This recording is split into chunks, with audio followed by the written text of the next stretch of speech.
Assalamualaikum warahmatullahi wabarakatuh. Alhamdulillah, thumma salatu wassalamu ala sayyidina Rasulillah Muhammad ibn Abdullah wa ala alihi wa sahbihi wa man wala, amma ba'du.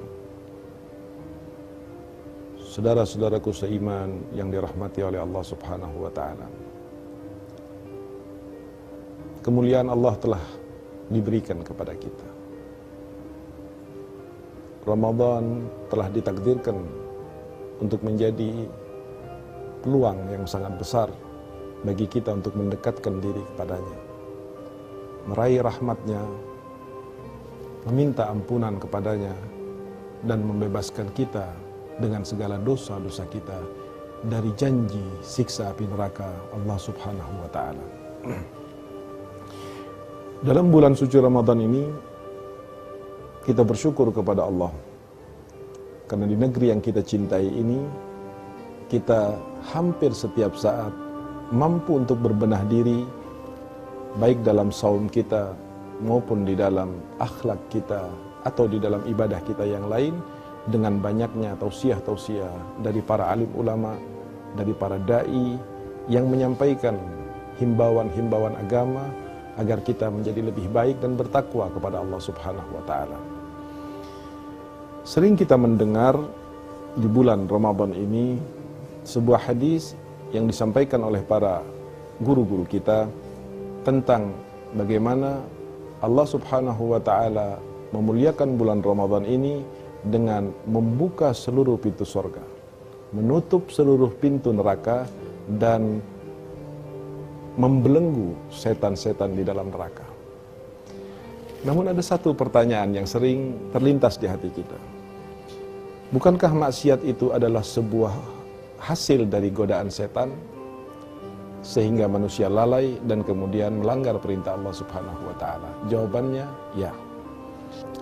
Kemudian terkait dengan bulan suci Ramadan, ada pertanyaan baik itu disampaikan maupun di dalam hati orang yang mengatakan bulan suci Ramadan setan semuanya dibelenggu oleh Allah. Tetapi mengapa masih banyak orang yang bermaksiat kepada Allah? Banyak dari mereka yang tidak melakukan puasa, tidak melakukan salat 5 waktu, tetap membuka auratnya, makan barang yang haram, dan ada ratusan bahkan ribuan maksiat yang lain. Para alim ulama salafun salih pernah membahas masalah ini dengan mengatakan bahwa di dalam batin manusia ini tidak pernah kosong daripada penghuni.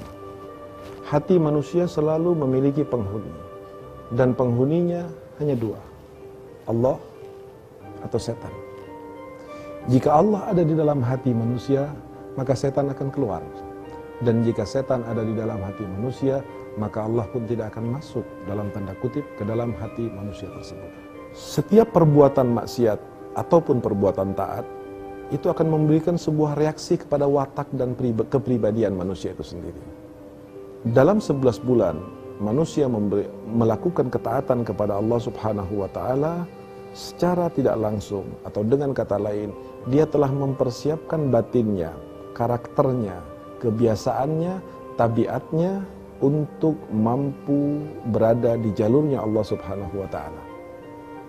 Sebagaimana juga sebaliknya, ketika dalam 11 bulan manusia membiarkan hatinya diisi oleh setan, dan tentunya setan ketika mengisi hati manusia, menduduki hati manusia, maka setan bukan hanya sekedar diam, tetapi membisikkan, memerintahkan, memberikan sebuah motivasi, bahkan menyuruh kepada manusia itu sendiri untuk melanggar perintah-perintah Allah subhanahu wa ta'ala. Di dalam batin kita ada yang namanya hati, ada yang namanya watak, ada yang namanya akal, ada yang namanya karakter. Ketika setan itu sudah semakin bersahabat dengan manusia di dalam hatinya, lalu kemudian manusia itu membiarkan dirinya untuk diatur oleh setan, maka selama 11 bulan itu setan telah mampu mewarnai batinnya untuk kemudian, walaupun setannya di bulan suci Ramadan dibelenggu oleh Allah subhanahu wa ta'ala di neraka, ketahuilah bekas-bekas daripada akibat godaan-godaan setan yang ditaati oleh manusia itu sendiri akan menyebabkan manusia terbiasa dengan melakukan apa yang telah diperintahkan oleh setan pada hari-hari sebelum bulan suci Ramadan. Jika seandainya di bulan Ramadan ada yang bermaksiat kepada Allah, maka ketahuilah bahwa itu adalah akibat daripada apa yang telah setan tanamkan di dalam batin mereka dan kebiasaan yang sudah dibentuk oleh setan serta kecenderungan hawa nafsunya untuk tetap melakukan maksiat. Tetapi saudara yang dirahmati oleh Allah, sebelum Allah menciptakan alam semesta ini, Allah Subhanahu wa taala telah memastikan dan mengumandangkan, inna rahmati wasi'at ghadabi. Sesungguhnya rahmatku lebih luas daripada amarahku. Sesungguhnya ampunanku lebih besar daripada seluruh dosa hamba-hambaku. Disitulah Rasul SAW sering kali berdoa, Allahumma inna rahmataka arja indana min a'malina. Ya Allah, sesungguhnya rahmat dan kasih sayangmu lebih kami harapkan daripada ibadah kami terhadap Engkau.